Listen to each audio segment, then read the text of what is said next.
Assalamualaikum warahmatullahi wabarakatuh.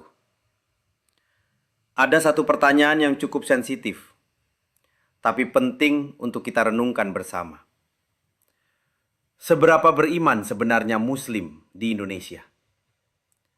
Kita sering bangga disebut sebagai negara dengan populasi Muslim terbesar di dunia. Tapi pertanyaannya bukan hanya soal jumlah, melainkan soal kualitas. Apakah mayoritas itu benar-benar mencerminkan kedalaman iman? Atau justru lebih banyak berada di level identitas? Dalam realitasnya, kita bisa melihat 3 lapisan besar. Pertama, ada yang benar-benar berusaha menjalankan Islam secara serius. Sholat dijaga, ibadah konsisten, dan berusaha hidup sesuai nilai agama. Ini kelompok yang bisa kita sebut mendekati kafah, walaupun tentu tidak ada manusia yang sempurna. Kedua, ada yang menjadikan Islam sebagai identitas sosial. Secara KTP Muslim, ikut lebaran, ikut tradisi.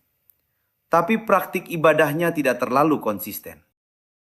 Bukan berarti tidak beriman, tapi agama tidak menjadi pusat dalam hidupnya. Dan yang ketiga, yang justru paling banyak, adalah mereka yang berada di tengah. Kadang taat, kadang lalai.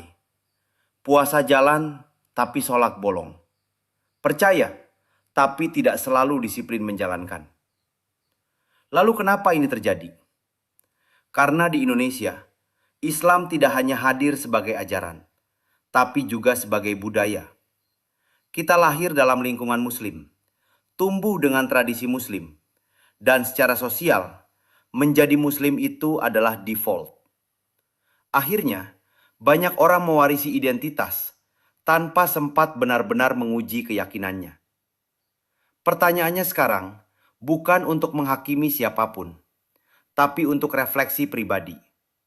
Apakah kita beragama karena sadar dan memilih, atau hanya karena terbiasa dan mengikuti?